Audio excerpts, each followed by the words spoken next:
got followed by a light Dead bulb. here. 4-man mosh pit followed by a tomb. Oh no! Oh, a huge light bomb coming in on the Genji, and that's a 5-man light bomb. They're gonna follow up, and they're gonna get 1, 2, 3 kills. And it's gonna be everybody dying. Oh my God! When does this happen? Everybody's dead. I'm back.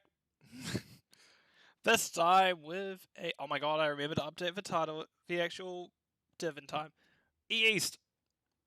We have FFM and Pancakes versus the team 30 seconds to Mosh, which was the team I used to be in before I played Knife Party last season and Greg this season. So, I have a little bit of history of the team. Love them. All good people. Don't know much about FFM Pancakes people. I'm just going to say Pancakes wrong. I said Cancakes there, which is just not remotely right.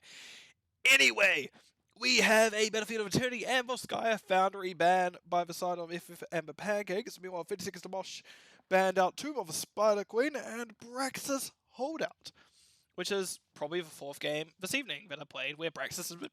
Oh, sorry, that was a problem. Where Braxis has been banned. And this is the 2nd time this evening we are seeing Garden of Terror. Big macro map. I'm not quite sure who would have picked it, but here we are anyway. I haven't actually opened the replay yet, so I'm just going to do that in the background while I just talk a little bit longer. So yeah, East Division E is a fun one for me because it can be wonderful or it can be interesting, and we're not going to find out until it starts. We get into it live, and so the battle is starting. Let's swap on into the game. As on the left-hand side, we have Zyja, XYXGY. I'm just going to call him Arthas. He's on Arthas. He's playing Arthas. He's Arthas. Mr. G on the Rhaegar. Grumpy Kitten on the Ragnaros. Stampy on... Oh my gosh, what's Stampy on? Nazebo? And Mr... No, Stampy's on the... What the hell is this comp? Yeah, Stampy's on Nazebo and Mr... SIW is on the May. Meanwhile, we have Moby1 on the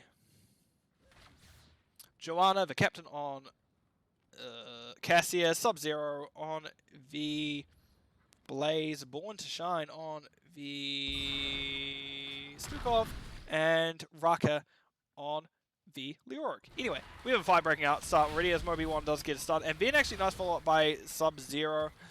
Born to Shine getting a healing out. Arthas is just running at them, holding that E out, making sure that auto attack speed is slowed, which is actually pretty problematic as we got a lot of auto attack speed slow between, or potentially between Rhaegar's totem at 7, between Arthas's E, which Arthas can deal with. Can kind of deal with this, but is not amazing at it. And May is actually getting the off-soak for here, and Ragnaros is with the 3-man. I don't know what's happening. Hell if I know what 30 seconds of Mosh is thinking running into this. Anyway, we do see Sub-Zero is just peppering May, Mr. SIW, slowly just auto-attacking them. It's good on Battle 5 SI, as seen anywhere. If we do see him just slowly peppering them down, as we do have the siege camp taken first by Phoenix and Mosh.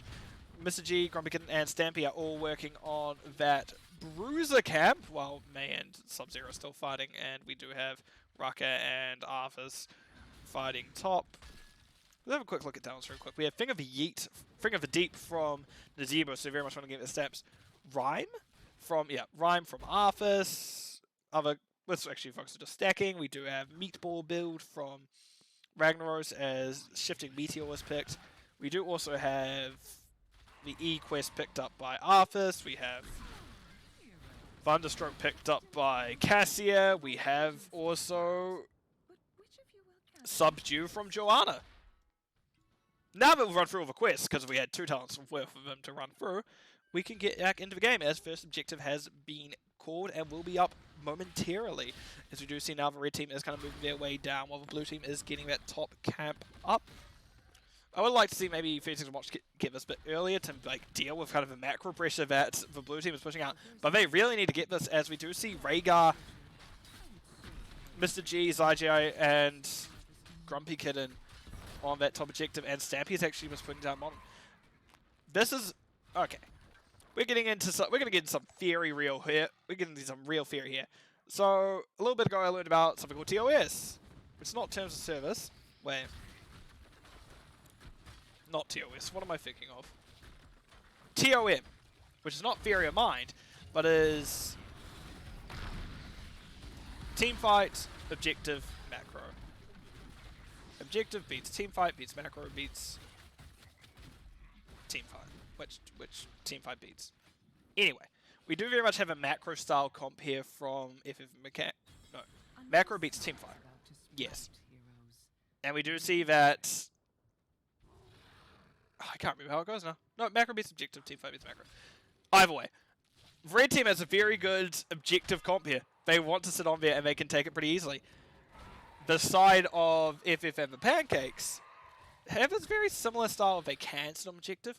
However, with Nazebo, it means they also have a large macro pressure, which I assume we're also going to see Lava Wave come out later. As we also have Rhaegar with their Lightning Shield is able to push in. And actually relatively even in terms of experience so far.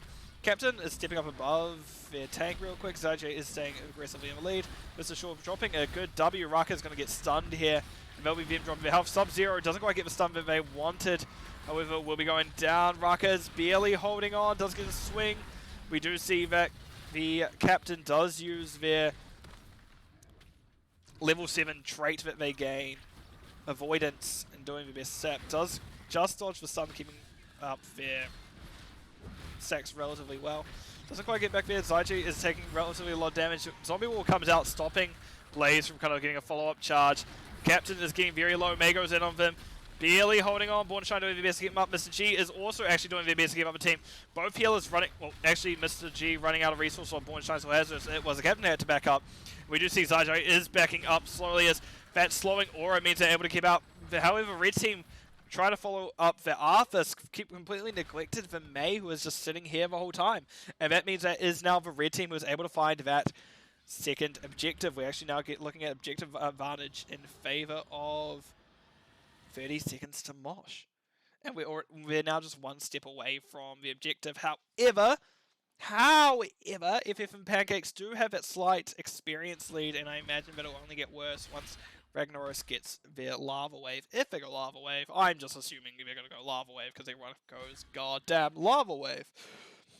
Despite Sophia's Smash being fun. I like fun. He says not playing a game of NGS for season thus far. We do see Moby1 picking up Globe. I don't know what I'm seeing here. We saw a camp being picked up. Actually, should be pretty even on camps now in terms of experience, shouldn't it? That's APM. 4. 0 experience. Yeah, actually, even after they kind of missed a few camps at the beginning, we do have facing the Mosh in charge of experience. Sub-Zero actually had to back out. Wasn't a bit of danger there, as we do see both teams kind of butting heads at each other, and heroic talents are actually going to roll through pretty soon. It is on the aggressive side, and I can see that the red team is a bit hesitant. 36 Mosh is a bit hesitant to push into the side of FF Pancakes, especially now 10s have kind of rolled through. Vera's Lava Wave. What a surprise! We also see Gargantuan picked up from Nazebo. We have Army of the Dead from Arthas. We have Ancestral Blessing from the Rhaegar. Ancestral Healing, sorry. And we do have Avalanche from May. And on the other side, we have Flailing Swipes from the Stukov. Entomb from the Leoric. Blessed Shield from Joanna. Lightning Ball from Cassia. And Bunker from Blaze. I was stalling for Blaze, realistically. But for a brief moment, I looked at these talents and went, there aren't talents here. That's not how this works. There aren't talents here. I'm just blind. Sub-Zero is getting smacked by Zaji. Arthas. As we do see now, the red team is doing the best to take this objective. Now that 20s are here, I don't know who's favored, in all honesty. If they get a good fight, I believe that 30 seconds of Mosh should have advantage with things such as Ball of Lightning. However, the bulkiness that the side of FF Pancakes can have, as we can see, kind of nullifies that almost. Only May does manage to find only Moby1 there. Moby1's actually out of resources. We just see an excellent Entomb from Raka as Raka's barely holding on with her life. And Sub-Zero is very deep. Stampy does get hit with Ancestral Healing. As you get a nice double stun from Moby1, double stun follow up from Sub-Zero. Sidejai and Mr. G doing their best. Grumpy Kitten barely holding as well. Mr. G doing their best keeping one alive. However, that is the first to fall as Born to Shine managed to find the Ragnaros. And despite everything happened, my god, only one kill happening is insane. That could have gone either way, that fight. Because as I said, the bulk behind FF and Pancakes just kind of absorbed all the damage that was being put out by 36 to Mosh. But however, it wasn't quite able to eat everything, and that will be that'll be objective going on the side of 36 to Mosh. As I said, they have a better objective fight this game. But however, the macro from FF Pancakes have definitely kept them up and actually have kept them in the lead thus far when it comes to Soak.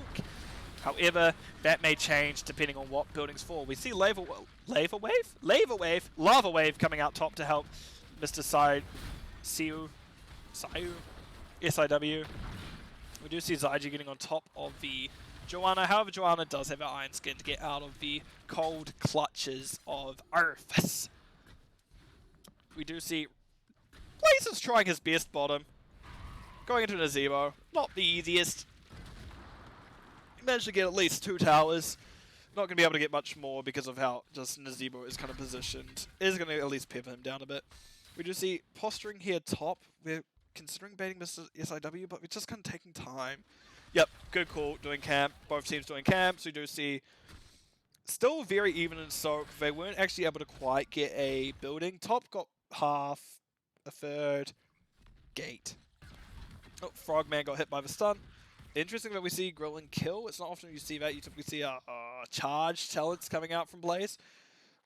But it can still definitely work, especially that with his build, very much leaning into the oil build, and it can do a lot as we get into that late game. But however, in saying that, Nazebo does a lot into the late game, so it's so it's a bit hard to tell sometimes how that will go, as Nazebo does actually finish out his first step of his quest. Well, his major step of his quest, Finger of the Deep, is now done. And we're just seeing just slow stacking by both sides, as Nazebo is trying his best to make sure he is there for the late game. This map is going to go to the late game.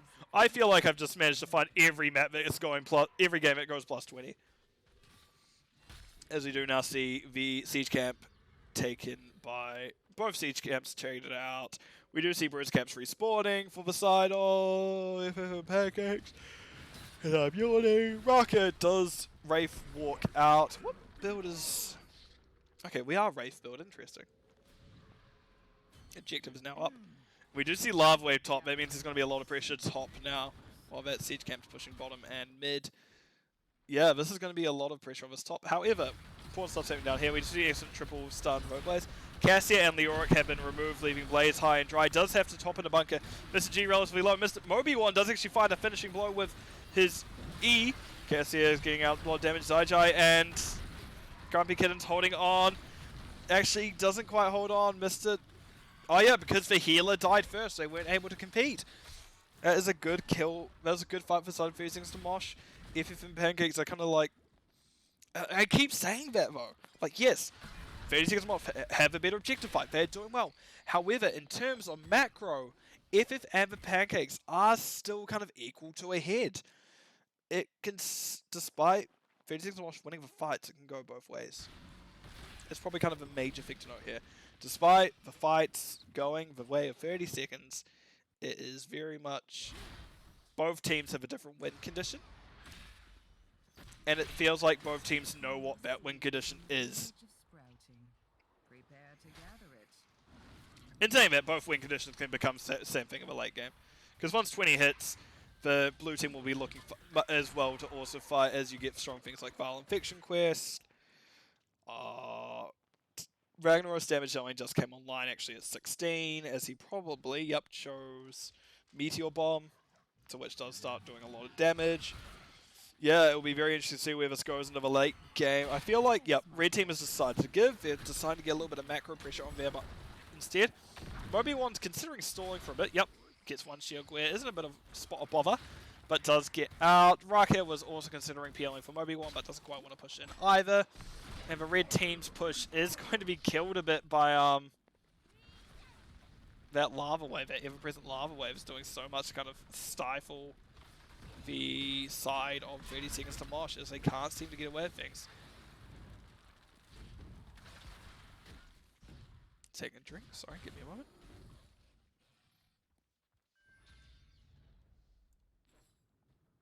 Right. We do see that there are two now collapsing onto Raka. Mrs. SIW doesn't quite hit what they wanted to hit. However, Stampy does hit those spiders, and that's now a third of a bruiser's health gone in not too long a time. As you see now, the team is taking that wave, and I don't know what Raka can do to stop that and still get to the objective. So I believe, is she just going to clear and then come down? We'll have to find out later, but she definitely can't abandon. If she leaves, that building goes down. If she stays, that building goes down. That's kind of a checkmate for the offlane there. As objective is coming up, and Moby1 is already at half health. Damage Meteor actually getting a lot of damage out, and we do actually see Sub-Zero is caught out. Does have to drop Bunker. Silence coming out, very important as follow-up with the Divine Shield. Grumpy Kitten barely gets to live long enough for Mr. G to get that off. Sub-Zero getting relatively low. That will be the Blaze going down first. Bornstein getting an excellent silence off. However, Captain looks like he'll be soon to follow. Does get that instant mount off. It does actually get out. Moby1's also looking relatively low. Is holding back as much as they can. Manages to get around side enough to make sure they aren't hit by the root. That is an avalanche getting two out. There's Grumpy Kitten and Miss. I don't know who actually got it.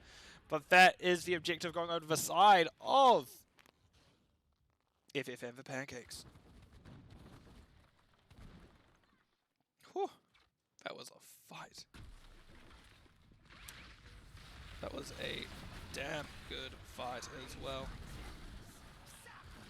Right, so we are pushing into the objective. Objectives are starting to push in now. Raka has ended up back top. We see Lava Wave going bottom to aid Arthas's push.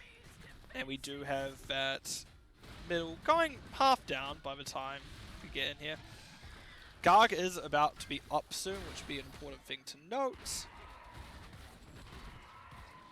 Is that we'll be able to do a lot. We do see top goes down. Raka is actually in a lot of danger. Does have to Ghost walk out, Wraith walk out, and actually will hold on. While this build is great for team fights, when it's solo, it doesn't quite have the same that others do. We do see now Captain is doing their best to hold out, Stampy and co. And Pragar drops that Earthbind Totem. I would see, yep, 1, 2, 3, 4, 5. Oh, that was already 6. Stampy relatively low. We see that mid fort going down, Stun coming out onto the Arthas. Arthas actually taking a lot of damage, same as the Stampy, but Stampy does get to hold on, thank you to that ancestral healing. And that was 2 forts going over to the side of FF Pancakes that, wait, 3? 3 forts going over the side of FF and the Pancakes that fight. Which, all in all, not the end of the world if you're 30 seconds to Mosh. However, Heroics Storm Talents have come through for the side of FF and the Pancakes. We do see that Vial Infection is basically done. It's 4 stacks off. You can just call that done and call it a day. Lava Wave upgrade. We do see, what is it actually called? Lava Surge. We see Legion of Northrend. I don't know what that talent's called. We see Earthseer's Blessing. Farseer's Blessing, sorry. And the big one from May. And on the Heroics for 30 Seconds to Mosh, we see Controlled Chaos from Stukov. Buried Alive from Leoric. Blessed by the Light? Blinded by the Light by Joanna. Infinite Lightning from Cassia, and Burn Notice from Blaze. Interesting. We see a Lava Wave coming through top. And yeah, with this camp this time, camp fortunately is not instantly cleared by Lava Wave, because that would be busted. But we do see red team is starting to even up the objective now, doing their best, and we do see camp is happening bottom. Sub-Zero has decided to back to defend. Good call. I like it. It looks like the red team is 56 Mosh is considering giving this objective to make sure that they aren't losing out on too many buildings. However, with Lava Wave, that was almost a losing battle. You kind of need to just get it done. Because you are the objective comp, you should very much be there and ready to fight. However, we can see they're deciding to take a building instead to even up the structures. And it wasn't a vital... It was not a vital objective. I will give the red team that. You are very much able just to give that away, and we do, however, still see a decent push coming top. So imagine there may be a back very shortly. 1, 2, 3, 4, and Moby has decided to take the stairs. And yeah, we already see half it building down. We already see a third of it building down. Quarter. Third. That building's dead. There was a gate there before. There's no longer. And we did see Gargoyles. We saw mainly just Gargoyles and everyone just focusing that building. Mr. SciW does just have to back out to safety. However, they are indeed safe. Give me a moment.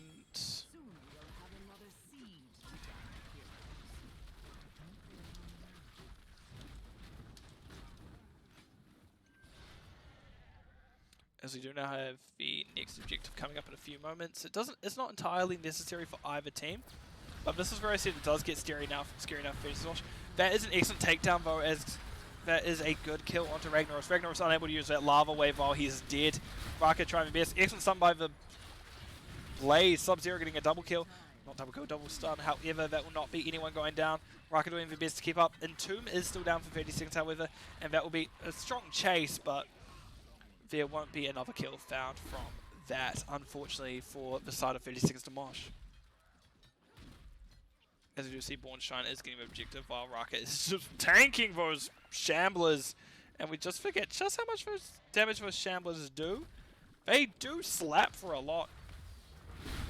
And we now see the side of... Oh, we get a nice, interesting split here between the two teams. Not the two teams, two halves of the red team. They're looking for an aggressive play maybe, but decide maybe just play it safe and get that objective. Storm, blinded by the light used by Moby1, but that is fine. Objective is taken at the end, not objective, but the thing is taken at the end of the day. Yeah, and now we have the team pushing into the gate for the fort. We see Lava Wave going bottom, once again killing that push. At least Siege Camp is still there to clear that, so they don't have to worry too much, because Siege Camps live Lava Waves, which is a weird sentence to say out loud. How much by? Oh, not enough by, because this is going down basically as soon as these two minions just go boop boop. 1, 2. Yep. And we do see now the red team is set up for their first plant terror of the game. Keep in mind we're at 22, level 22 kills, 1 to 4. All forts are down. On top keep, however, is down for the side of 56 to Mosh. So if the side of FFM Pancakes can find a convincing enough fight here, that may be all she wrote. Shield comes out from Obi-Wan, does get a nice 4-stun after that. Entomb comes out. That is actually... I was about to say, that is Grumpy getting very low. Does actually get the double heal out from the ancestral healing. However, that will be Moby1 going down first. Raka soon to follow. There's no way you'll see. Blaze's bunker is now down. Slap into the stun. Sub-Zero getting a nice triple. However, Born to Shine does get slid behind. Does try their best to get out of there. The captain is now in an awkward position. Will go down. Born to Shine also looks to be in a spot of danger as XYGY is going to hop on top of them, and they'll be taken down by both the Grumpy Kitten and the Arthas, and it looks like end call is being made by the side of FF and the Pancakes, with just Sub-Zero the Blaze to hold off the onslaught that is this macro comp. As we do see now that the team is pushing in, we do see Core falling.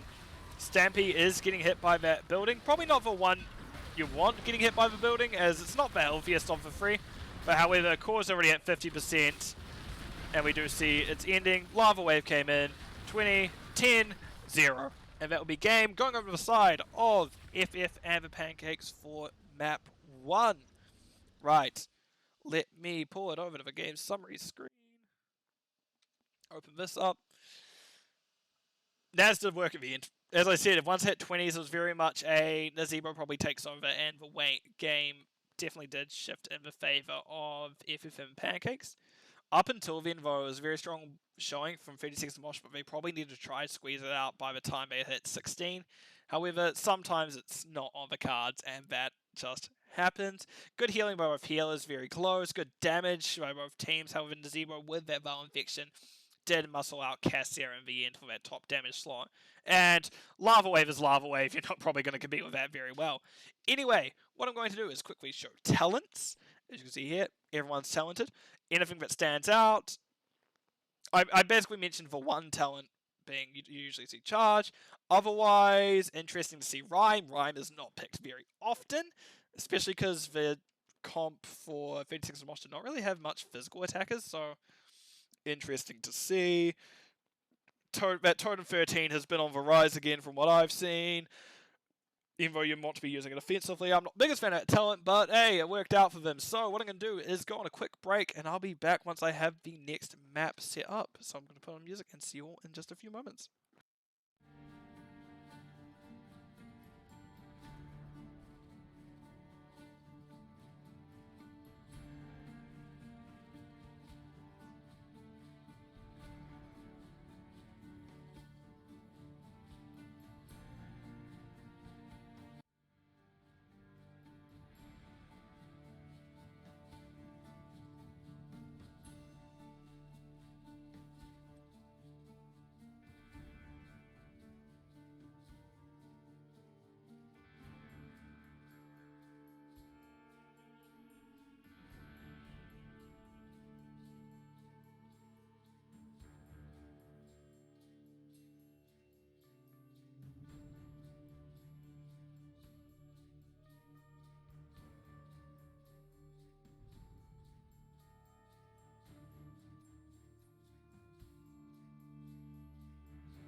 And we are back for third game in a row this evening. For third match in a row this evening. Map 2 is Infernal Shrines. You think that mean I get better at casting it? No. That just means I'm hating it. No, I do actually like this map. It is a fun map to play. But when you're casting, you're like, hey man, can we get like variety, man? And saying that all of the variety maps were banned out by the looks of it. So, what I'm going to do is I'm going to push the play button in the replay for Infernal Shrines. I'm going to hop on over into the lobby. And let's see what's happening. On the left-hand side, we see Mr. SciW on the Blades, Grumpy Kitten on the Diablo, XYG, Zajai, I don't know. Deathwing. Mr. G is on the Rhaegar once again, and Stampy is on Orphea this time. And on the right-hand side, we see Moby1 on the Joanna again. Dire Pants is on Leoric. Captain on Varian. I'm going to flip the coin and say it's Smash, because we saw a very similar comp to this earlier, where it was a Smash Varian with 2 bruises. And we have a Hobby Deer, Best Deer, and Aressa on the Lunara. So, map 2, let's see how this one goes. Very passive starts from both teams.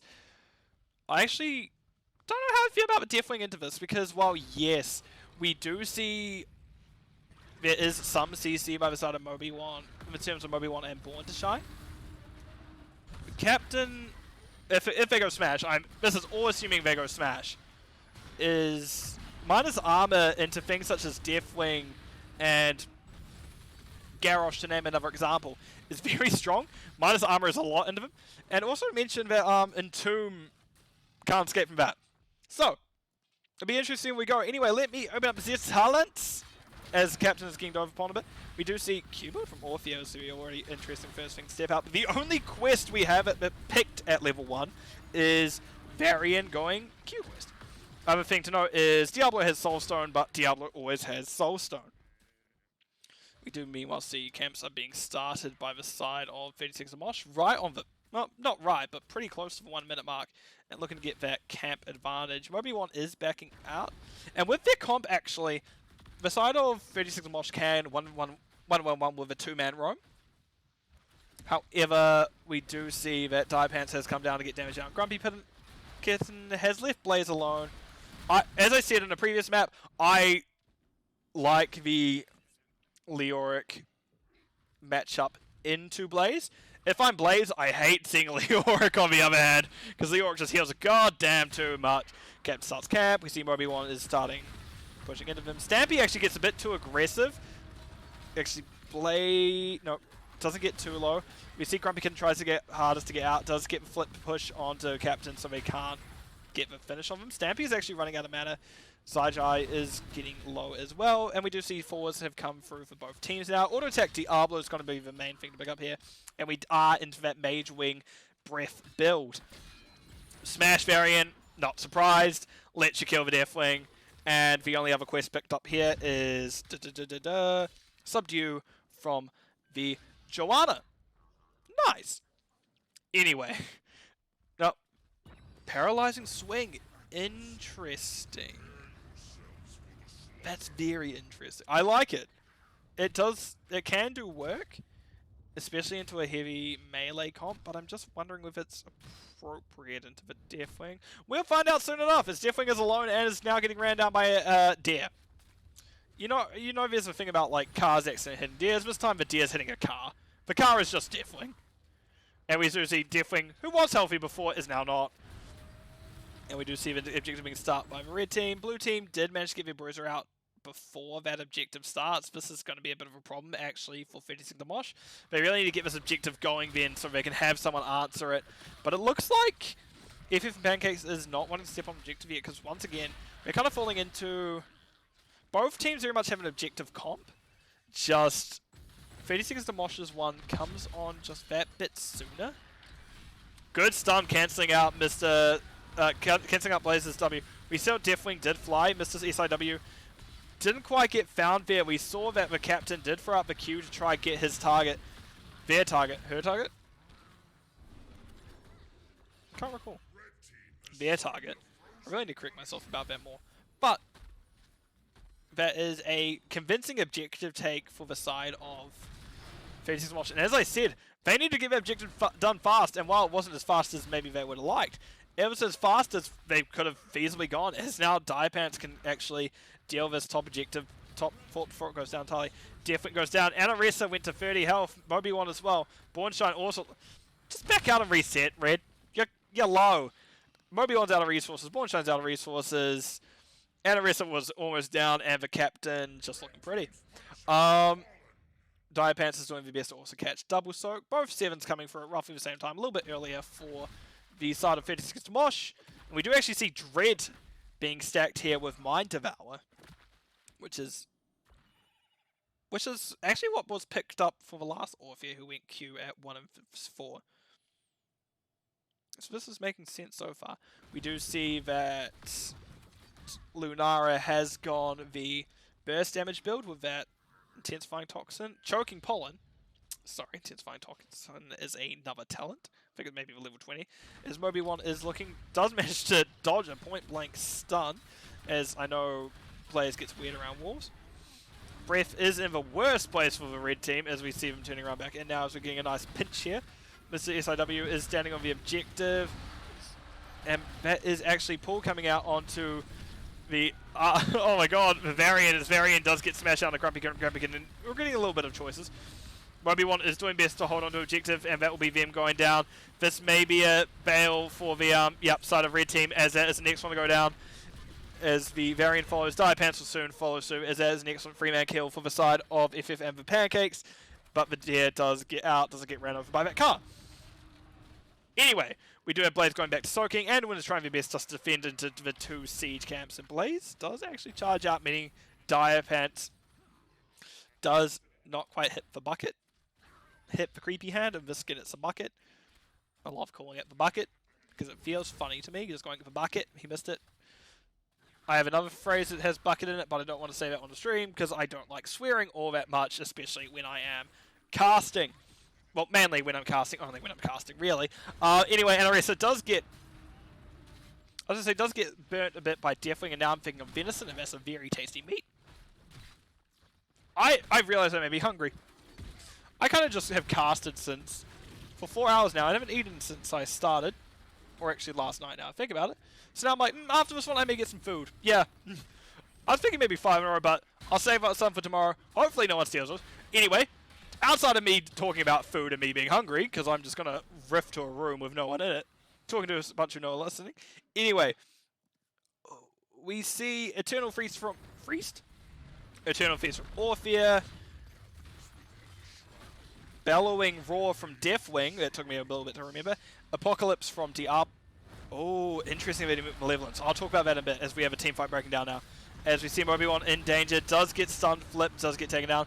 Anduin is stuck in the thing as I believe... No, they're just caught in a Q animation as they go down. That's super unfortunate as there's a good another 2 quick kills for the side of FF and Pancakes. To touch on the last of the talents I was meant to be talking about, I also see Ancestral Healing and Combustion from Blaze. And meanwhile, on the other hand side, we have March of a Black King from Leoric. So not Entomb like I thought it would be. So this will be fun.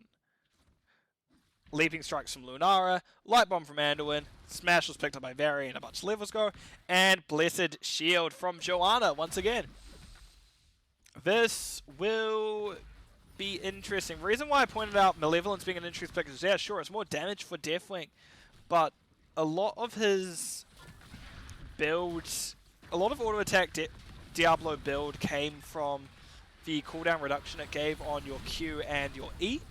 And hold up, Moby1 is pushed in. We do see Bornstein getting roasted. The captain is also getting roasted alive. Moby1 doing their best to take up Mr. SIW. However, that is Anduin going down next for slow, and the damage from over time from Combustion was a bit too much. Diapants out Orchid Spot. They need a ghost before Kitten does that charge. Moby Diapants going down as 13 to roll through for the side of FF and Pancakes, getting a nice triple kill and getting the objective very likely. As I was saying, the normal talent here is auto attacks give you cooldown reduction, which usually, with Cruelty, gives you faster auto attacks, which means you're doing a much faster clear. A lot of CC. However, Diablo opted actually for more damage. So while there is CC missing, while there is less CC, there is more damage coming out from Diablo, which at this level is by 334. So it'll be... They've traded damage for CC, which I don't know how that will go.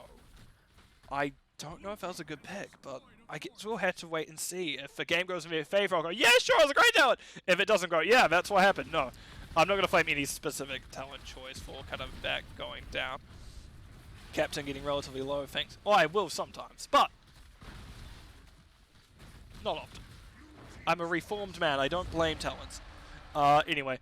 We do have the red team of 30 Seconds of Mosh taking out that objective relatively well and just moving on to their camp. Meanwhile, the side of FF and Pancakes are just kind of trying to solidify their experience lead by splitting out and getting what they can. And meanwhile, Deathwing is taking flight, which... Was that necessary? How many armor plates did he have? Don't know. We do see the siege camp is being taken by FFM Pancakes. I'm accidentally showing talents again. And I'm going to close this as 13's now through for both teams, and you may have seen it. Don't know. Anyway, we do have the blue team also taking bottom camp while they're here, as we do see that is now being rolled over. This siege camp is still not up for another minute 40 because, well, the red team of 36 Mosh took it just before FF's Amber Pancakes could. So we have an interesting looking bottom part of the map if you just look at like this box here. Blue fort, red camp, red fort. Not what you normally expect, but it works. Camp is getting taken out by XY Zajai and Mr. CSIW.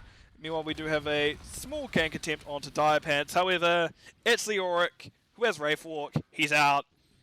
Kakitiano. I'm saying more moldy phrases. So on last cast, we talked about Puku, which means stomach. This one, we have Kakitiano, which is just basically, I'll see you later.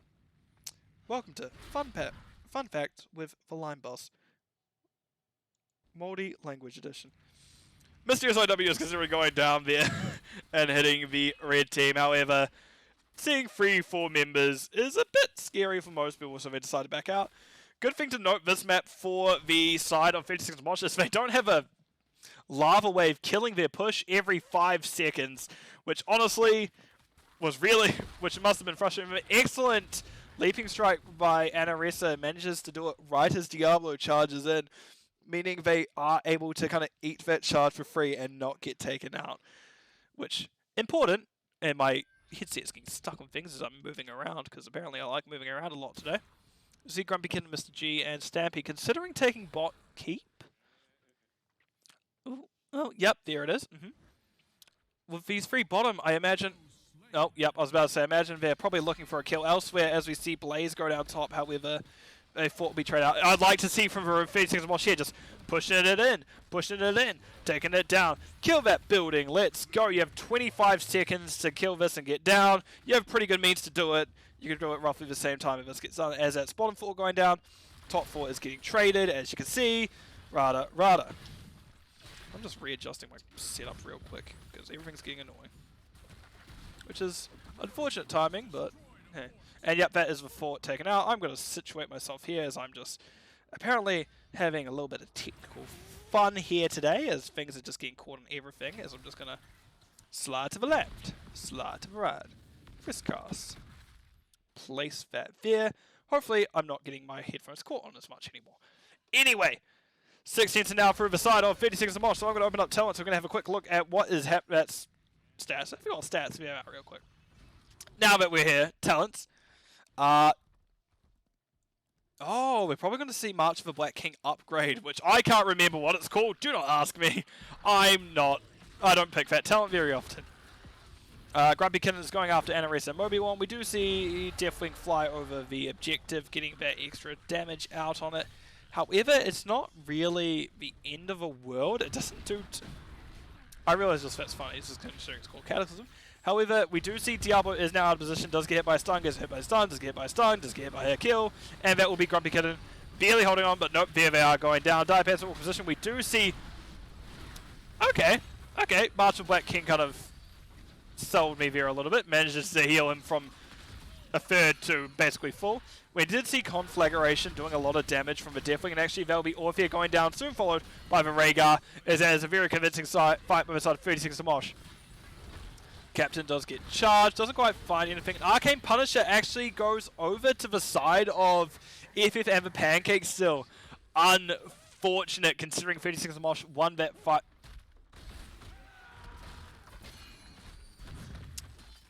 Won that fight pretty convincingly just to get stunned by a frozen Arcane Punisher jumping directly on 3 of their heads. But it's already at half health before it's even into the gate's range. So that's pretty good. Leoric is picking up that side, so making sure the red team on 56 Mosh does still indeed stay in it. And we do see it's just getting burnt down. And that one got exactly a single punch onto the gate before the Punisher went down. So that's a very good defense by the side of 36 Mosh. Very much aided in the fact that we managed to kill 4 team members before that objective finally came in and was able to take off too much of their stuff. We do see now the red team is running it into the bottom camp. Likely we'll see it on Via camp next. And actually I imagine that FF and Pancakes will look at taking Bruiser, which the red team do know that this is happening. They would have seen it. They would have seen the team of FF and Pancakes running through their wave, but there's not much they can really do about it. Yeah, that clear will be done by then. I would like to see them just do this camp instead. But no. We are not doing that. Okay. But yeah, I'm just looking at the game state currently. Like, yeah, sure, there's a half level, not even half, like a quarter of a level experience lead by the side of FF and Pancakes. Buildings are actually dead even. It is 1-4 in mid lane each, and then all the keeps are up. Camps are even. Camp was taken by top team. Top team? Top camp was taken by the blue team. That's what I was meant to say. We do see now both siege camps being cleared out. Red team, the FF Pancakes got theirs first, however, 36 to Mosh is soon to follow. Diapants being a little bit of a nuisance, however, will not be able to really do too much. The FF Pancakes are about to get level 20s, so we're about to see how that goes. So yeah, it's for 20s now. 36 to Mosh is not too far behind, but definitely have to be a bit safer currently. Oh, I can't remember what that's called. Eldritch Conduit is picked up by Orphea, which I'm surprised it's not final to Cotter. Because I know that is a common... That is typically what you see with Q-Build at level 20. Anyway, we see Arrival of a God from Deathwing.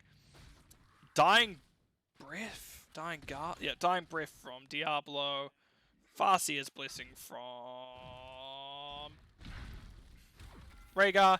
And Burn Notice again, this time just from a different blaze. Then we see... I don't know what this sounds called. I legitimately don't know what it's called. Death March from the... Leoric, which actually will be very good in their comp once it gets going, because that is a beefy comp. That's 3 men. Okay, yep, that's fair. Oh, wait, what's that? Galloping Gate, sorry. I've never seen this used. Does NRS usually choose this? I just don't see it. Interesting. I like that. That's actually a great escape. Anyway, Galloping Gate by Lunara, Inner Fire from Anduin, Demoralizing Shout from Varian, and Blinded by the Light from the Joanna. Oh, Mr. SIW says, screw you, person of that bush, and hits Diapants with a nice Q. We do see Objective has started. Moby1 rips the shield, doesn't quite find anything. We do see Diapants getting tethers onto both of the backliners. Stampy actually getting relatively low. Mr. G also does dash back in. That's when we see Ancestral coming off. Actually, that is 2 going down by the side of 30 seconds to Mosh, as that is a bit disastrous. Moby1 does come back out. Born to Shine is in an awkward spot as the Eldritch Conduit. Orphea is running people down. Does get by a decent chunk by Anaressa. And very unfortunate for Born to Shine. She was kind of stuck between a rock and a hard place. She was either dead to the Dread or dead to anything else. The rest of the enemy team. We do see Breath coming in, taking out the wave. I like this aggressive call by the side of FF and Pancakes, but they don't. Despite all 4 of them being kind of uncontested almost, they don't really have the best way to get through that building. Sure, it's down now, but if you're even contested by 1 or 2 other people, that may be more of a problem. So this is a very rough spot to be in if you're 30 seconds to Mosh.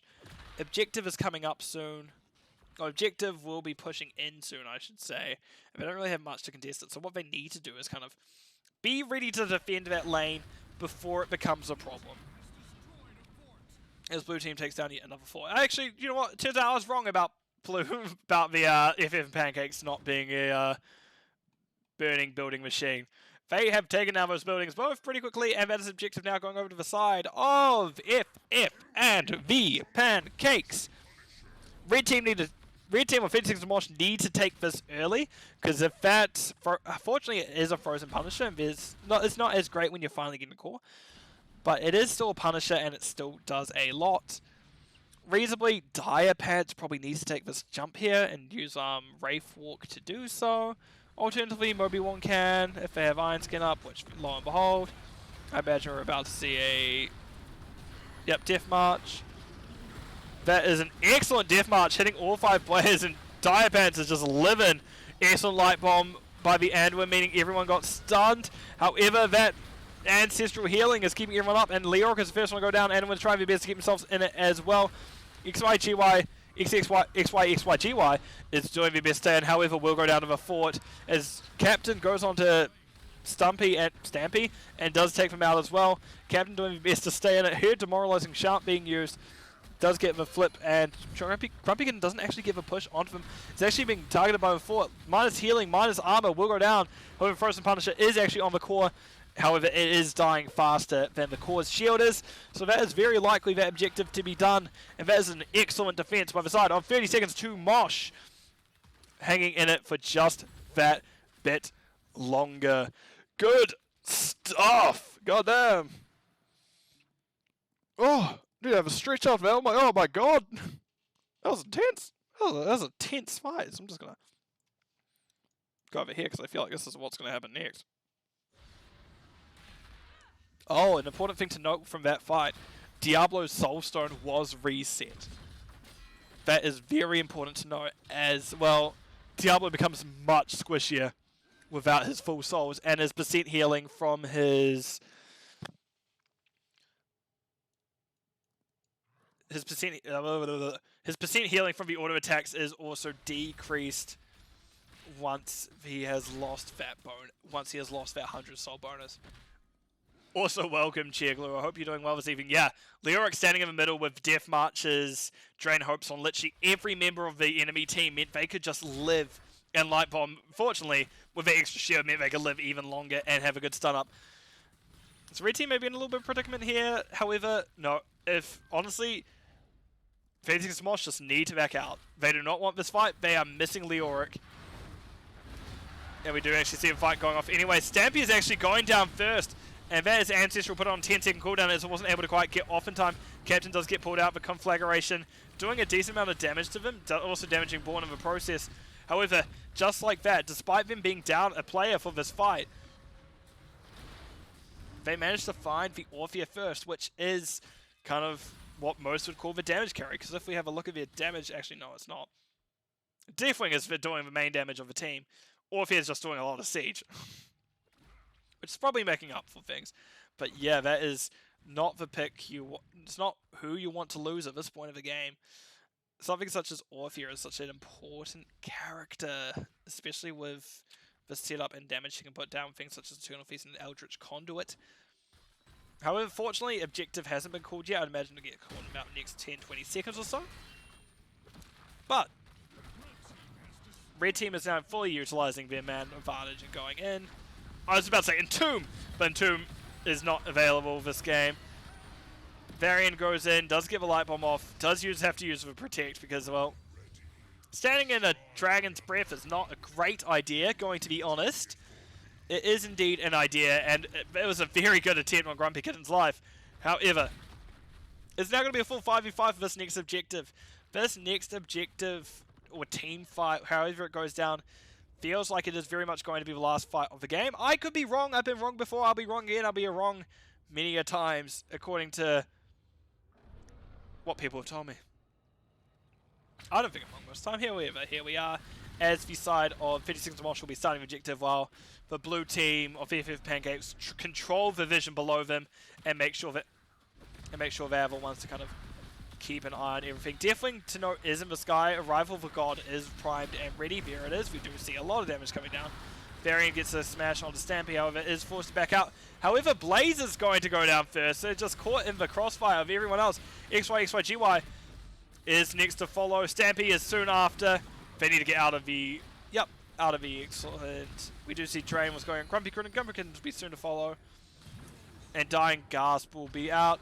Diablo did not have the souls that time. Only 77 out of 100. So will not be getting that short respawn. This is a 24-minute game, man. I'm tired. I've still got I don't even know. I'm not doing another cast after this for a little while. I'm taking a small break after this. I may do a live one later. We'll see. Anyway, Red Team is doing their best to clear that objective. And they are doing so. Very much for safe play here doing this. They could have probably just ended. They do have a wave nearby. There's only a Rhaegar up to Ven. However, an Arcane Punisher at this stage of the game is pretty good. As well as we still see another 10 seconds before the next person comes up. And with that, if they can have a repeat of that fight just then, that should be GG. But I was indeed wrong with saying it was last fight territory, because they're respawning now.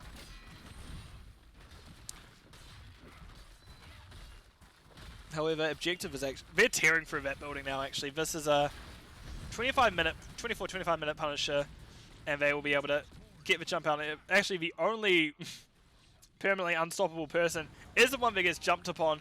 Definitely Diablo uses that. Apocalypse. We do see actually Lunaro take out Blaze. We do see now 2 more to follow. That is a 4th to follow.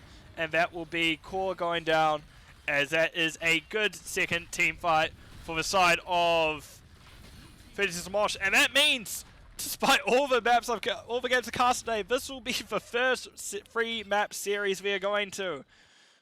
Oh no. Oh, I'm hungry as well. That's a shame. That's a very good game, though. That is an excellent map. It's just showing that these teams are actually very even. First map went over to FF Pancakes, and now we have a very good performance by 30 Seconds to Mosh on that second map. So let me just cut it over to here. As we can see here, actually Leoric did a lot of damage to me and actually managed to overtake Lunara.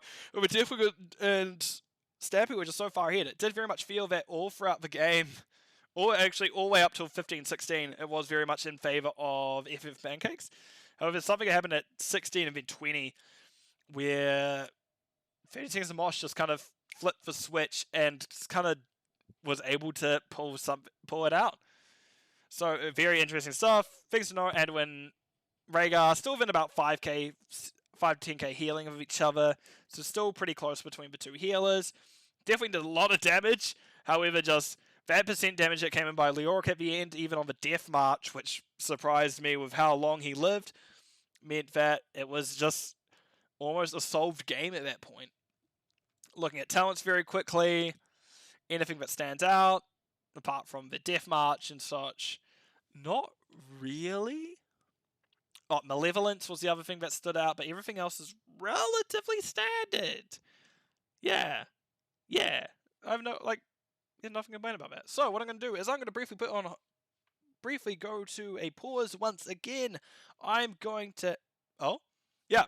So, interesting, Malevolence is picked up by Diablo, because you typically see the auto attack build going into the cooldown reduction. And, oh yeah, Blaze did go grill and kill and then heat treatment. Actually, oh, now you've pointed that out. The more I look at it, the weirder it gets. Oh, I don't like that. I'm going over here.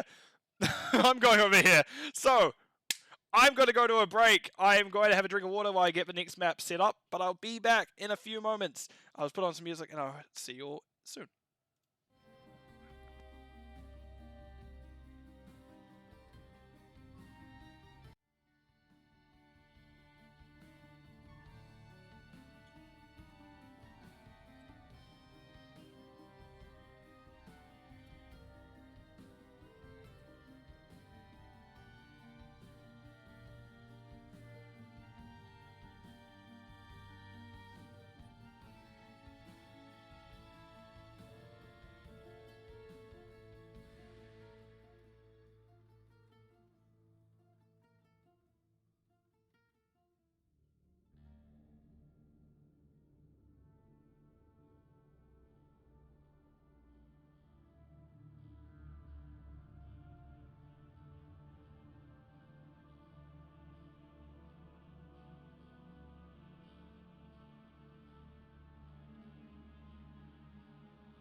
It was fitting that that last bit of music was Sky Temple, because that's the map we're going to now, actually.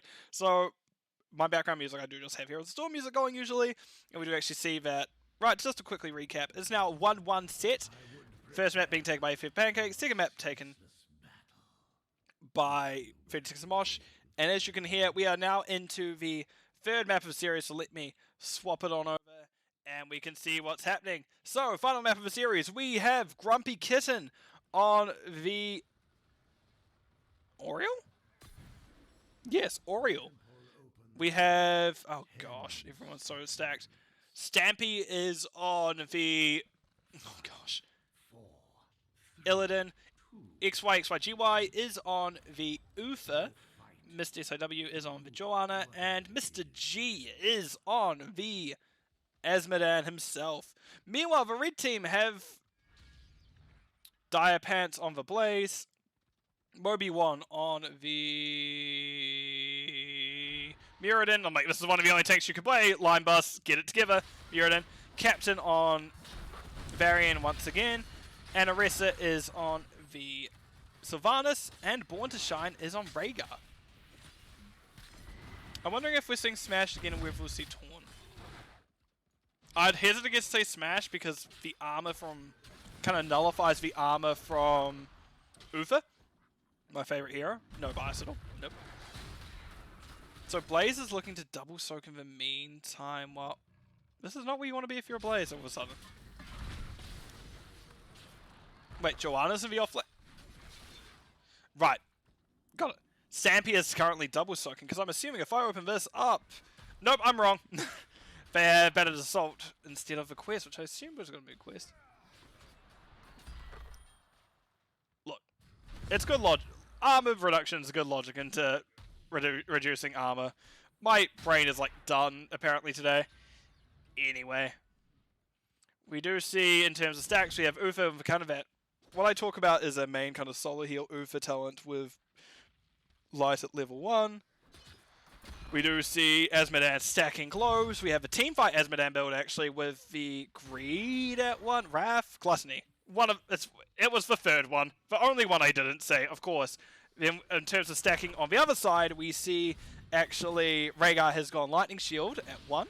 And we do also see Blaze is stepping into that auto attack build with Adrenaline Stim Pack. And through both teams, interesting Illidan build. He's definitely leaning more into the ability damage Illidan as opposed to the auto attack Illidan, which is interesting considering what he is known for his auto attacks. He gets his cooldown back for his auto attack, so it should be fun to watch. Joanna's actually stacking globes is the one thing I didn't mention from level 1. Yep, we do have auto attack. We actually have Taunt Varian. Huh. Interesting.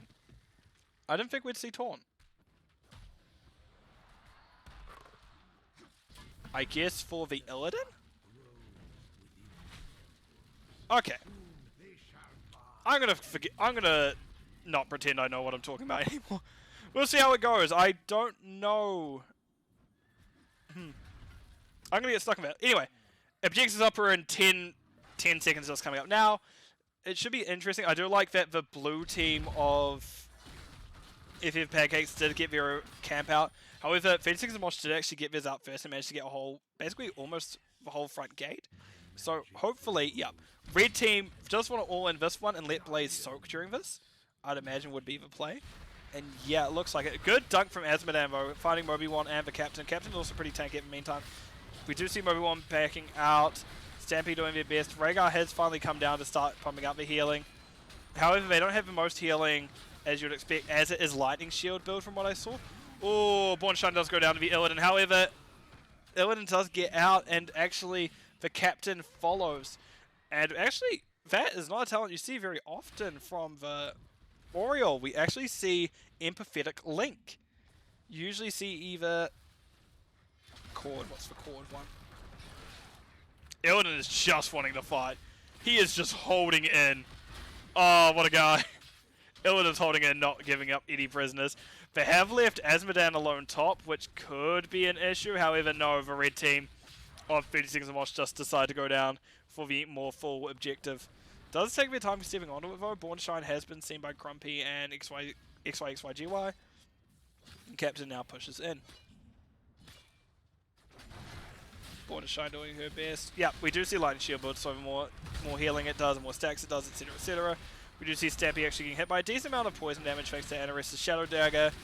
And that it's just, Illidan just keeps fighting. And they don't really have any consistent way to deal with it, it feels like. As Pancakes and Mosh is just kind of being chased off this objective as well, as it's a lot of damage. It's a lot of damage, because if we go over the stats very quick, we do see that Illidan is already 3k, 2k ahead of the next person. We see that everyone else is just kind of slowly catching up. Not a great first objective phase for Pancakes and Mosh, however, they can come back into the late game. Be interesting to watch.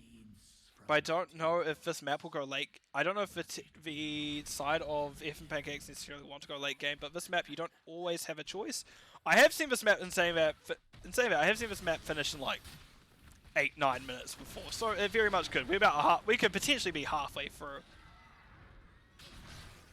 Imagine if they just did boss.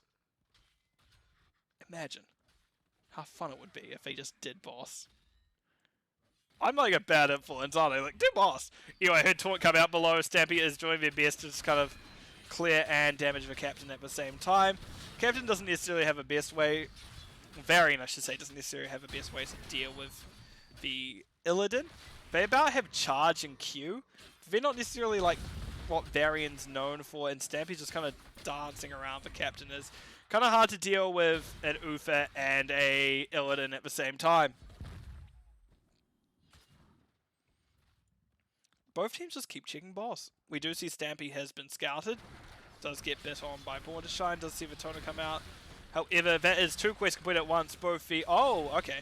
Illidan has gone the upgrade, has gone the quest, which now makes sense why he's dashing through the Captain so much. And we also see Uva finish off Wave of Light. Captain is caught in awkward position, does get quenched by Born to Shine. That Purge being used defensively rather than aggressively. And that means that the Captain is able to get out. Meanwhile, Blaze has been pushing top. They do need to consider where the enemy team is, though. But we can see Illidan bottom. We can see Joanna is... We can see Joanna stepping up, but not much else. Diapants is now in a spot bother, as he does need to back out. 10s are through for both teams, so let's have a quick look at heroics. We see Metamorphosis from Illidan, which, considering how much he's won team fight, makes sense. Divine Shield from Ufa. Resurrection from Oriel. Blackpool from Mr. G, and Shield from Joanna, who is a bit late. D-Shield used last second onto the Ufa. Good time by Ufa. We did also hear the Target Lady's mind control being used. XY, XGY. I still don't know how to say his name. Surviving barely. Things I should mention also, mind control. We do have Ancestral Healing. We have the Avatar, as I said before, Taunt, and we do have Bunker, which is an all-important talent sometimes. So here, Cleanse coming out onto the Moby-Wan. Moby-Wan trying their best to get out. Excellent taunt by the Captain. However, that will not be much else that will go down, as a lot of buttons push, but not a lot going down. And actually, Stampy managed to get through that fight without using Metamorphosis, so that's still a major tool that is in the box for FF and the Pancakes. Mind Control comes out. We do see a lot of damage. Stampy barely gets his ult off, and because of that, how many people he hit, he just gained so much health from that. He gained roughly 339, 1,000-ish health from landing on those 4 heroes, and that means Stampy is able to live through quite a bit now, as he is complete. That's an excellent suck into an excellent dunk. Born to Shine's getting relatively low. Stampy is not able to get onto them. Diapants, however, will not get out. The Captain is also now in danger. Dunk doesn't quite take him out, however, the Ufa stun into the Stampy. Auto attacks may do. No, they don't. Stampy got relatively low. Captain stepping back up, taunting Grumpy Kitten. Moby-Wan looking to follow up, however, will not be able to, as that is 1 kill throughout that whole fight over to the side of FF and the Pancakes. Oh my god. That was a lot. Oh, that was a lot. My word. I realized I was going to split these VODs up after this. Oh, gosh. Anyway, we do see the teams are fighting. Born Shine got those Sea Giants. Good. Blaze is doing his best to defend top now that he's back. Excellent. Actually, no, it's 2 kills now that I think about it. And Diapants clears it up pretty nicely. We do see that the blue team has decided to do that Bruiser Cam, which will help very much. I'd imagine that we'd see the side of Pancakes and Mosh doing their Bruiser Cam. Yep, there it is. Good stuff, good stuff. And we do see now the blue team is just roaming. Are they considering doing boss? No one's even, like, they've all gone around boss, but they haven't actually, no one's committed to even, like, thinking about it. Like, neither baiting or actually doing it. We just see Varian is a lone bottom. Unfortunately, the Illidan's not Hunt, so there's not that going to be running through. 13th just came through for roughly the same time for both teams. Mr. SIW does get found by Moby1. Moby1 jumps on them. However, that is Iron Skin coming out, being very patient. That's for stun, that's for taunt, that's for mind control. That's a shield, that's a dead Joanna. Thing to note, Resurrect is up. And that's... FF and Pancakes is in a position where they can just trade objectives. They are ahead on structures. They are pushing in top as we speak. Blaze, however, is going to go down here. That's not ideal to say the least, especially on your own tower. And that is now a large wave with a camp that they need to deal with. However, in saying that, the side of 56 Mosh are quickly dealing with that objective as it is a big push top. I imagine we're about to see a half. Half. Yep, 2 halves. Maybe half. Yep, 3rd half. Captain honestly needs to say do his objective while rest defend. As the blue team of FF Pancakes is just pushing in quite hard. And that is Illidan doing the good old flippy, spinny stuff over that fort. Stampy is doing his best. And yet, it's going to be so hard for them to peel Stampy off that objective, off that building. As Stampy has actually just got such good support. Doesn't quite make it over that wall just because of how it's positioned, which is unfortunately. And that is actually a very good play by the side of FF and Pancakes. They're actually able to get a lot of value out of that one siege giant. They got a kill, they got a fort, and they got a lot of a keep. Oh. Yeah, actually, Chiago actually said that as well. Yeah, you aptly summarized it. They were very much going, you know what, if you take our fort, we take your keep. However, now we do have a fight coming out. Joanna gets the Iron Skin off barely before Anarissa is able to hit her with the mind control. Stampy, however, is going into the backline Bordershine, and Anarissa is being dove by it. We do see Ancestral being used, and while this is a chaotic fight, we see Bordershine's actually getting relatively low. Grumpy Kitten is doing the best to keep everyone up with the Ufa's help, but Dire Pants is low. Bordershine wasn't able to quite get the healing out of him that they needed to. And we do see that Stampy just keeps going in. The captain is now out of position. Honestly, the red team just need to leave the captain behind, and Bordershine steps back, and I'm having problems with my mouse apparently. Good stun. Actually, I said leave him behind, but it turns out they've managed to keep him alive. Mirrodin jumps out. That could have gone worse for the side of 36 of Mosh. That could have definitely gone worse. Objective was taken by FM Pancakes, however, but it still is relatively close in terms of experience. However, blue team does have the talent advantage, does have the building advantage, and does have the kills. It can. I'm inclined to say it can still go either way. I'm saying it's it's neither here nor there who wins at this point. It essentially is coming down to the red team doesn't really have a way to deal with Illidan. Because as good as Taunt is, Illidan just needs to auto-attack to live anyway. And sure, the point-and-click stun the point-and-click taunt will be good once we get to like building, pushing and such. But I don't know if it'll be enough. It's hard to say. I know about Loose Strike. Yeah, that's actually going to be very hard to deal with Illidan. Dunk comes in, stun comes in, and D-Shield comes out onto... There's always D-Shield, that's the problem. D-Shield comes out onto Stampy. Stampy is taking a lot of damage. We see Bunker being dropped. That is decent defense. Stampy does get that dash out. Okay, we Blades of Aznov. Good to know. We do see Moby1 being pushed back by the Whip. Stampy goes in, hits 3 of them, does get a decent burst of damage again. Fucking... Wow, I'm just losing my words. We see Ancestral use. We see Dunk Quest being done. We do see... Actually, Light Shield being done. We see Blaze going down. Fear's still a siege camp, peppering them back. And Arrest is doing their best to escape. However, Moby1 is being dove on by Stampy. Stampy doing their best to take the enemy down. Captain isn't able to get out. As that is Ufa coming out, but does get whipped back into the enemy team. And that will be, yep, Varian going down. Yep. Bornstein, Moby1 and Anarissa all able to barely hold on and escape with their lives. My word. That is a very good escape, and being able to just stay there, stay alive, and just hold on by the skin of their teeth, which is a sentence that has never made sense to me. It's sense to me, and it doesn't. Ejector's up, and yep, there's the boss play. We are 14.5 minutes in, and we're finally getting a boss. Yes, let's go. I like how even like, sorry, I'm just gonna point this out. Like, I see like for ranged people, it's like, oh no, I'm in melee, better run out now. He's doing a stun, and then walks back into range. I think it's funny. We see the red team's getting objective during this time. Smart, because there isn't something they can. Boss was not something they can contest. However, they should not be here anymore. Maybe one does hit a hammer onto SIW, and is leaving himself a bit alone. Actually seeing this build more and more where we go Dwarf Launch and Skullcracker, as opposed to like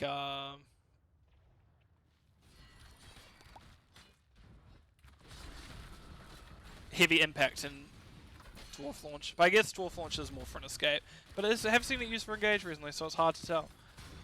And to answer what you said there, kind of, Chair, maybe that still 3 people under a fort can be pretty scary, and despite it being the red team losing 2, they still had essentially tank healer damage, which under fort, which can sometimes act as a 4th, can still be an issue. And it looks like the blue just decided boss play was going to be it for them, despite it going down before actually taking out the bottom fort. They really kind of needed to push with it. I actually would have thought maybe they would have pushed with boss, but here we are anyway. 20's coming up soon for the side of 20's coming up soon over the side of if Pancakes just looked at Dire Pants and saw they were in trouble. As red team is looking to take a fight before 20's come through. And that sounds like the auto attack speed upgrade from Oreo, and it indeed is Will of Heaven. Let me just close that again. As you see now, the red team is playing it passively. We wanted to make sure they don't lose immediately, so they're clearing this wave, making sure. I imagine they're going to clear this wave to make sure top 4 doesn't fall. However, the next objectives are mid and bot respectively. This fort is going down to mid 1, and this one will go down to bottom and mid. We're getting towards a checkmate position almost for 30 seconds to Mosh. As the building is now on fire. Wait a minute. Huh. And that will be going down very shortly. Nope, they are actually keeping up while Illidan does their best to stop the push, and we do actually see Demon Form, I'm assuming, coming through for Illidan. Yep. Oh, favorite Uber Talent, Divine Protection. We do see Shield of Hope. Yep. As Madame went Pride. Go Pride. And we do see Indestructible, actually, from Joanna. Meanwhile, 36 and Mosh are still moving towards their level 20s. They're not quite there yet, so that's a disadvantage.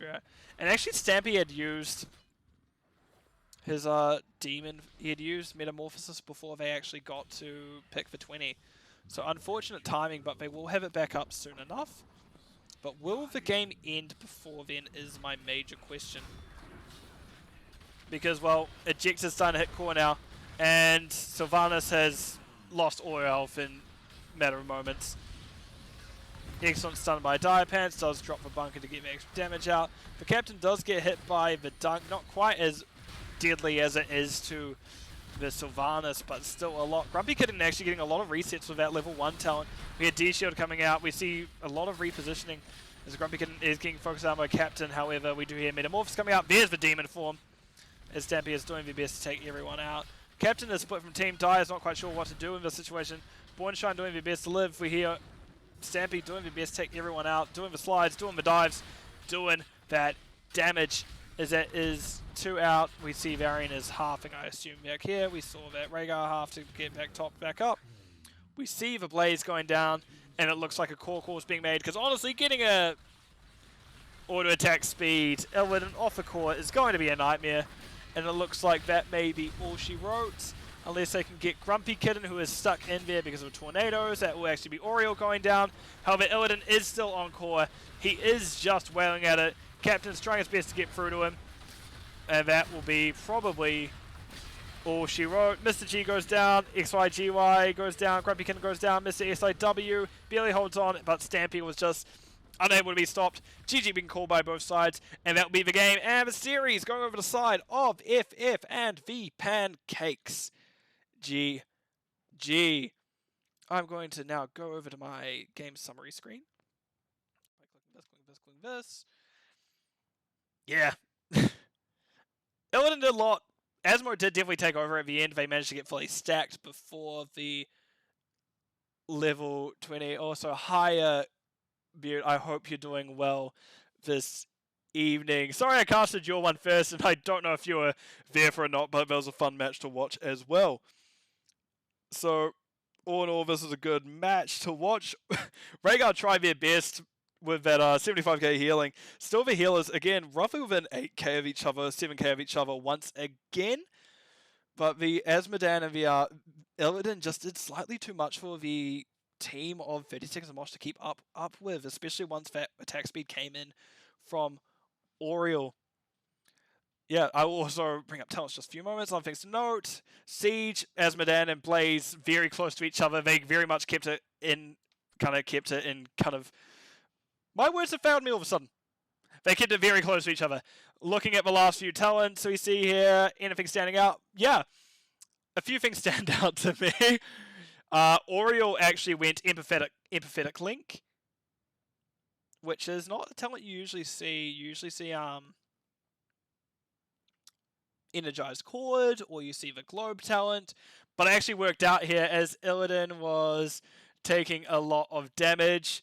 Yep, and for anyone, so both Chera and Beard, after this I will eventually just split the highlights into their own things, so you split the stream into their own matches, so you will be able to go back and watch just yours if you want, or if you're so inclined. Going back to what we have in front of us, only other thing I really want to point out is heat treatment was an interesting pickup as well. So what I'm going to do is I'm going to go over to the map view screen to kind of close this out. As we see, it was a 2-1, the only 2-1 of the day, and it did actually, despite that last game kind of feeling a bit more in the favor of FF Pancakes, I do feel that the first two maps were actually very even, to say the least, and I did actually enjoy watching it. Totem on Rhaegar. Let me have a look, sorry. I think Totem build, there would be credence to Totem build, especially at 7. I think the 7-1 would have been vital, as the attack speed slow onto the Illidan probably would have very much harmed his self-sustain and kind of what he could have done with his build. But that is something that the Rhaegar Bornshine can look over once she has that back, like once she looks into that. But again, it's sometimes, in the moment, it may be a bit hard to tell, so I'm not really inclined to flame anyone too hard on talents. I know that a lot of talents come down to preference, and some people prefer things over others. So with that, like, hindsight being 2020, it may have worked better, but it's just, like, too hard to tell. Because, like, in the other games, because there are other things that could have gone other ways, but either way, it was a fun series to watch. It was a fun series to cast. It was a good 2-1. Good showings, essentially, in every map. Just that last one, it did feel like that Illidan was kind of almost unsuspected. So I'd imagine that it was map pick by FF and Pancakes, and 30 Seconds of Mosh had first pick. Just because it did feel so, it feels like Illidan, Oriel could have been like 4 or 5 pick in the same slot, and they wouldn't have been able to do anything about it. Wait. Either way, it's hard to tell. So, without any further, I'd like to wish everyone who came in and watch a good morning, good evening, good afternoon, depending where you are in the world, because I suck at time zones, but I do hope everyone has a good rest of their evening, or morning, or afternoon, or night, I don't know. And I will see you all in the Nexus. Goodbye for now.